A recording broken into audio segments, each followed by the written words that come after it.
Another good opportunity at the KDRTV. We are having Mr. Evans Nyariki.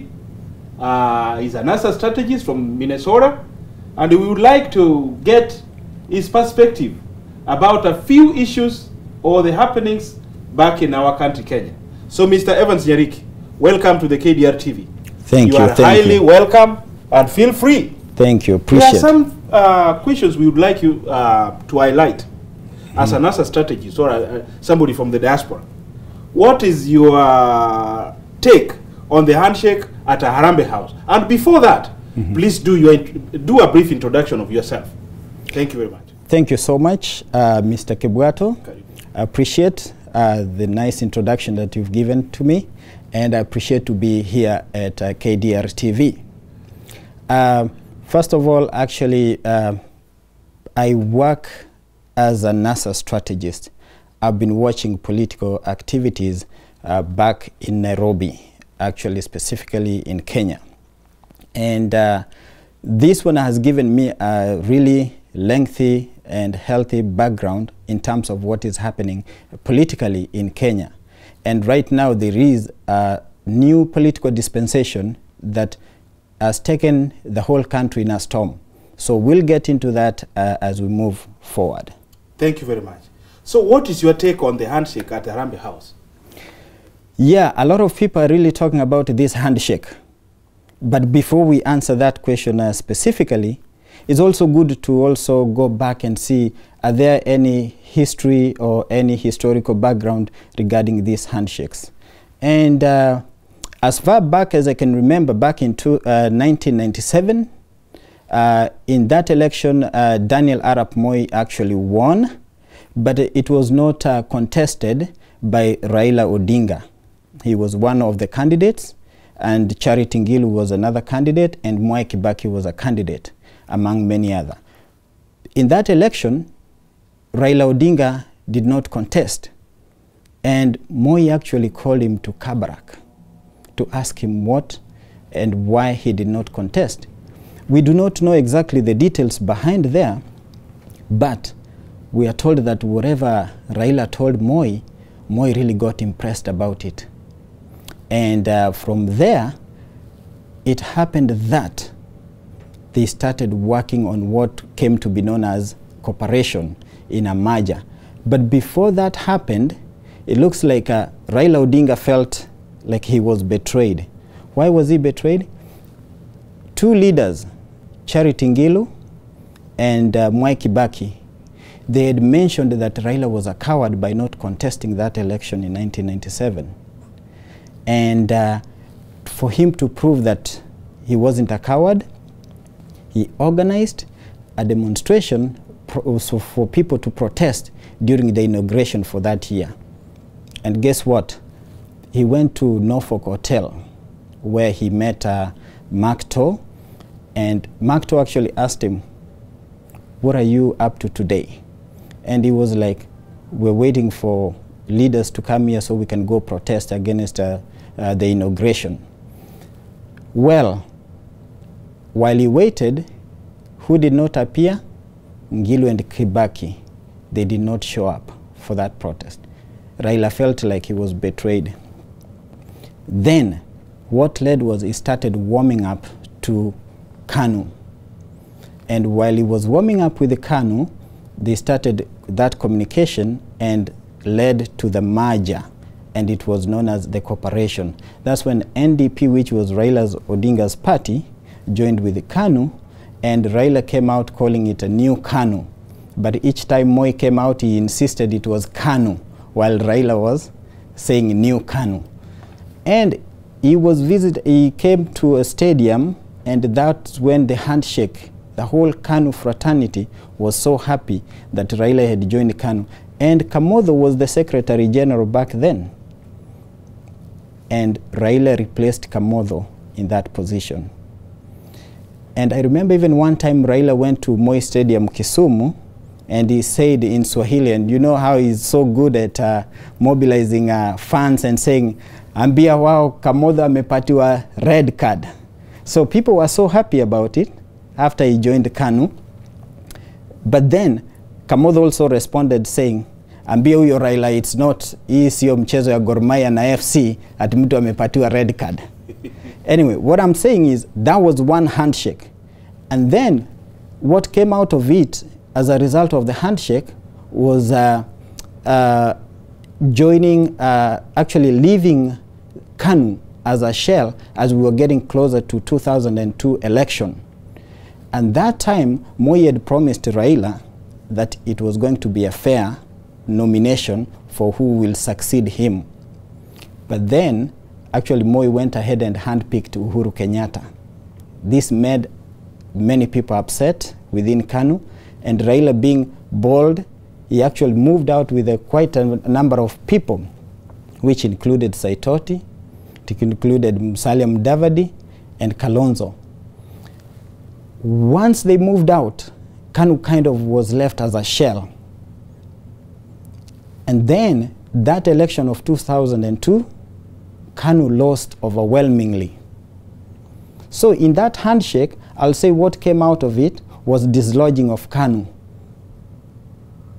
And then when we come to 2008, there was another handshake.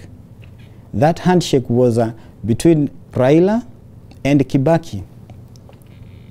In that handshake, before the 2008 handshake, there was a WACO draft in 2006 that was rejected overwhelmingly.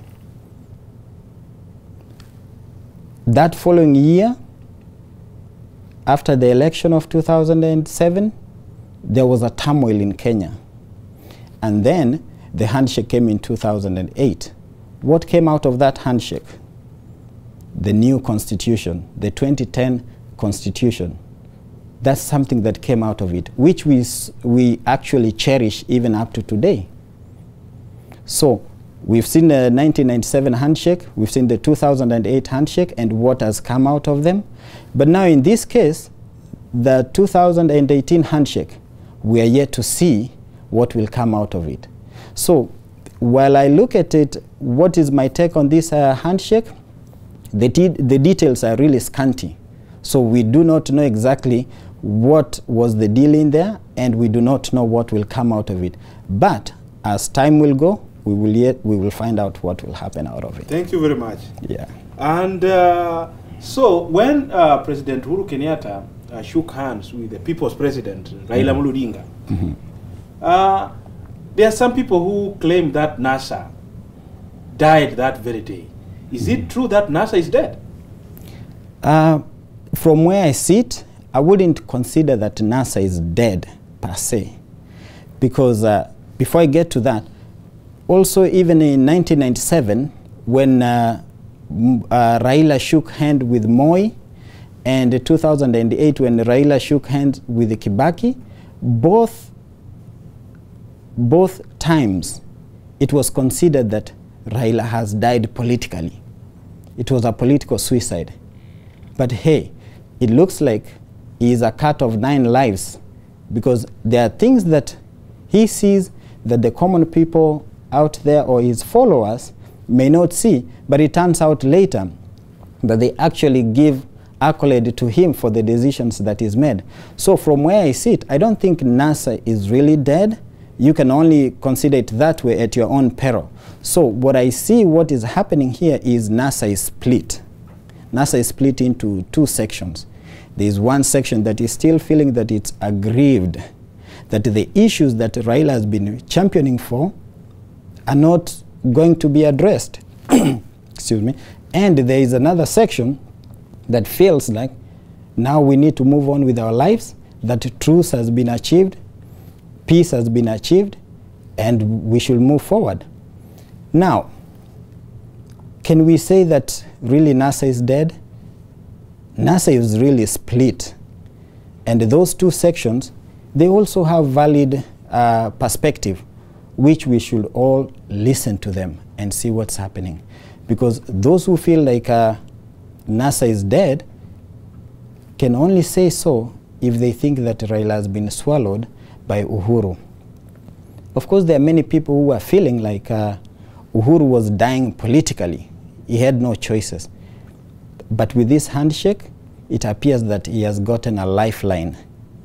that now the political temperature in Kenya has come down. Now investor confidence is on the rise. People now are feeling confident that they can go to work, they can move on with their lives. But there are also those people who feel like, no, the issues that he's been championing for, they've just been swept under the carpet. And it has to continue. So Raila has to talk to those two sections, or NASA itself has to talk to those sections. So we cannot say it's dead, at least from where I sit. It's only that it's split. Yeah, well, on that same note, you see what has actually happened at the Senate, whereby Senator Moses Wetangula was ousted or ousted as the minority,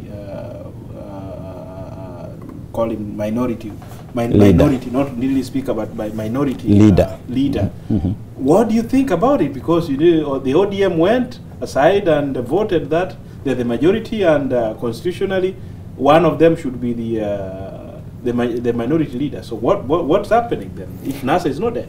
Okay, this is what I'll say.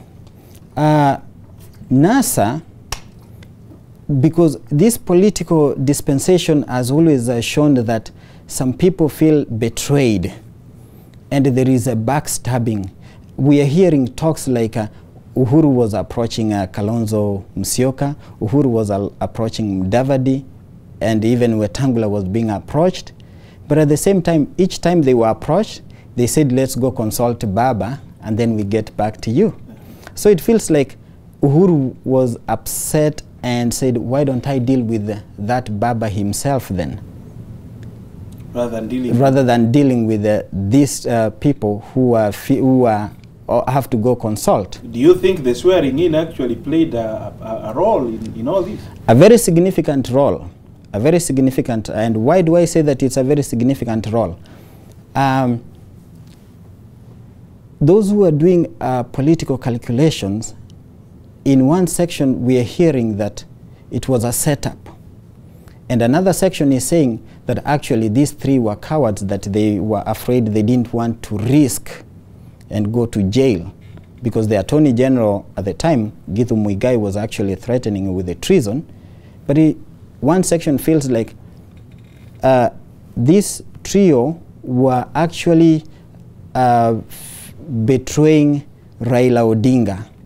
And there is another section that says or feels that Raila Odinga actually set them up. They say that they were told to turn off their phones and they will be called from a Nigerian number.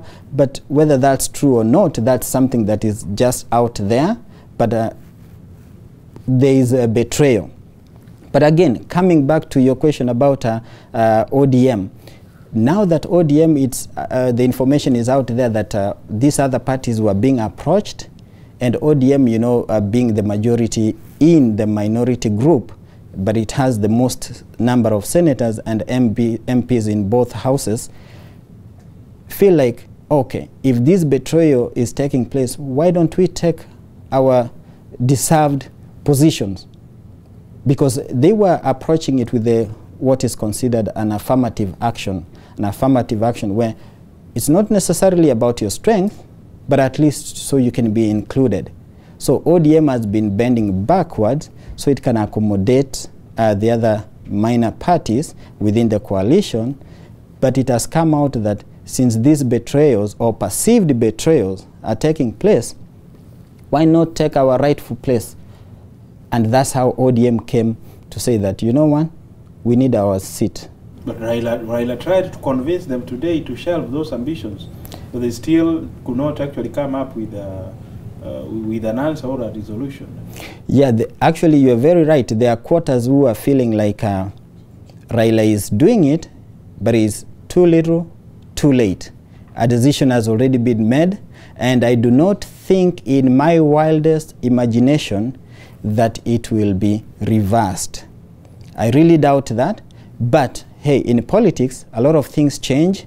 You never know what will be happening tomorrow. Did we even know that Raila was actually communicating with Uhuru Kenyatta in those 3 weeks, if it's truly 3 weeks that communication was taking place? We didn't know. Many people, even in NASA coalition, they didn't know. And the same applies even in Jubilee. Not many people actually knew it. And even in Jubilee, now, there is also division, but they are trying to actually control that division. Even, I'm told from some reliable sources that Ruto is actually supposed to be the one who's losing. But because he's so smart in these political games that he has outmaneuvered those who want to create the impression that he's losing, that he's embracing this, he's out there showing that this is what needs to be done. But behind the scenes, we are told that things are not really good, but we are yet to find out. Thank you very much. What about the electoral justice in Kenya? Yeah, see, that's one of the issues that actually being championed. Because each election year, be it in 1992, 1997, 2002, 2007, all those elections, it's perceived that the person who won, actually it's one election in 2002, I take that one back, that's when it was considered that truly the vote counted. Truly the people got what they went to the polling station for.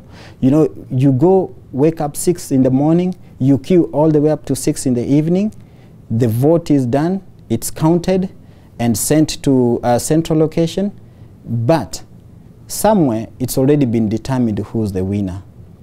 And that's what has led to people being angry because they vote for a particular candidate only to have a different candidate to be considered as the winner or declared the winner. So, electoral injustice is a big issue. Right now, that's what is even taking, which we'll talk about even the Miguna, who's actually championing him for that particular cause. We'll see how far it will go. But watch this space, electoral injustice.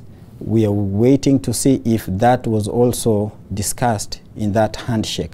But in the meantime, before we know, because there is this confusion, then Miguna is the person now to watch because he's really championing for that particular cause.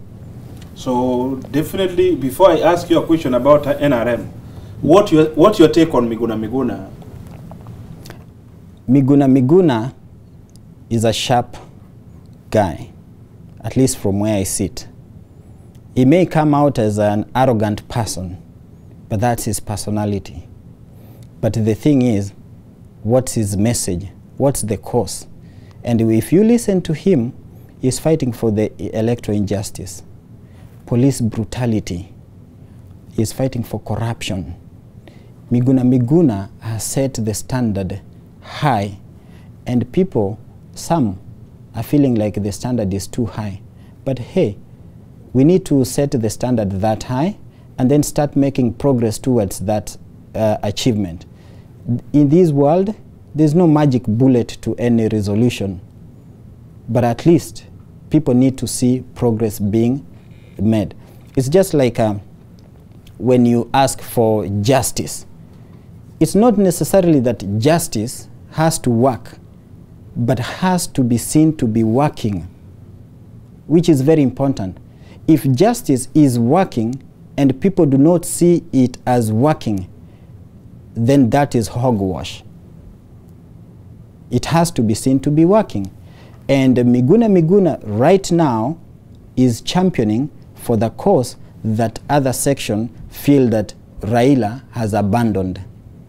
And this Miguna, the only thing I can actually advise him, this is free advice, Miguna, if he's listening.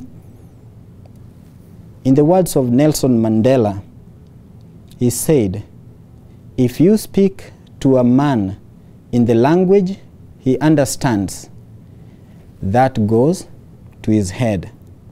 And if you speak to a man in his language, that goes to his heart. So Miguna, if you're watching, speak to the section or who are considered themselves your foot soldiers. Speak to them in their language. Speak to them in their language. Others are complaining that he's rude, he's arrogant, he's this and that.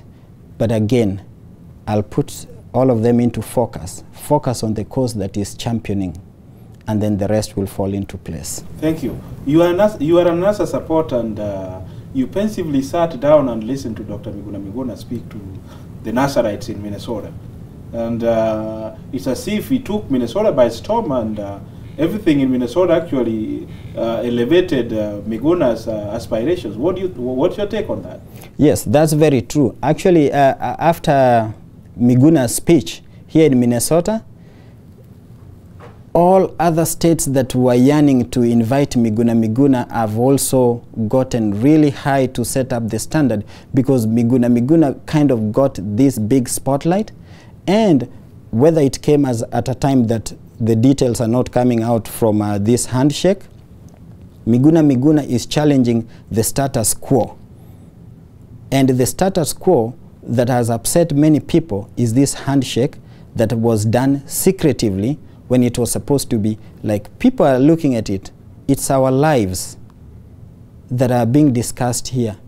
Are we supposed to entrust this to two people, two men, or is it something that is supposed to be a national dialogue? So Miguna is right on track about this injustice, and also making sure that our lives are not bestowed on two individuals. It has to be a national dialogue. And Miguna has not spared even Raila Odinga himself.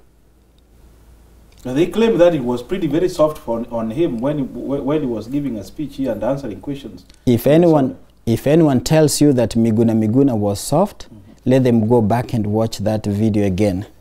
It's right out there. Yes. Watch it and see it. Miguna was hard on Raila. Even at some point, he even said, why are you signing? Why are you signing the deal and then you go discuss about it? You cannot negotiate something that you've already signed. He actually asked, what are you going to negotiate for if you've already signed? You are supposed to discuss, come to an agreement, and then from there, you sign the final agreement. So how is that being soft on Raila? That's challenging Raila. And Miguna is actually hard on everyone in the NASA fraternity, even across the aisle in Jubilee. He doesn't spare them, but the thing is, it's all other people or a section of people that have this perceived biased observation about Miguna that make them be clouded, so they don't see exactly where he's coming from or where he's heading. Thank you very much. What your closing remarks? What do you like to tell the Minnesota fraternity, the leadership, the systems, the way you actually saw them work, and some encouragement to other guys who are planning for Miguna's event or any political event, and also to Kenya? What's your take? That's your camera. My take about all these events that are taking place is, in the words of Malcolm X, he said that evil is not necessarily removed because it's evil. It's only removed when it threatens the existence of those who are supposed to remove it. So, right now, that peace has been agreed between two men, that's Raila Odinga and Uhuru Kenyatta. Miguna is the person who's going to champion the cause that will be left out, not addressed in this deal. Once we know exactly what happened in that handshake, then we'll be able to know what was discussed, and is it working for Kenyans or is it working for a particular group of people. At this time, Miguna is the person to watch and listen to his message. Not Miguna the person, but the message. Miguna is the messenger, and we should focus on the message that Miguna is passing. What about the leadership of Minnesota? With the leadership of Minnesota, sometimes it's hard depending on you looking at it from the party aspect or the movement aspect. The leadership might be tolerant to different divergent of views, but a stand has to be made. A stand has to be made, and at the end of the day, the question is, how does it affect the people of Kenya? That leadership has to answer that question. At this moment, because there is a lot of political confusion, still, people have to be steered and a decision has to be made, and people have to make that decision regardless of how popular or unpopular that decision is. Thank you very much for your time, Mr. Evans. I do appreciate. Thank you very much. And next time we call you or we invite you to KDRTV to give your views, please, you are highly welcome. Thank you so much. I do appreciate. Thank you very much. Yeah. Have a blessed evening. Thank you.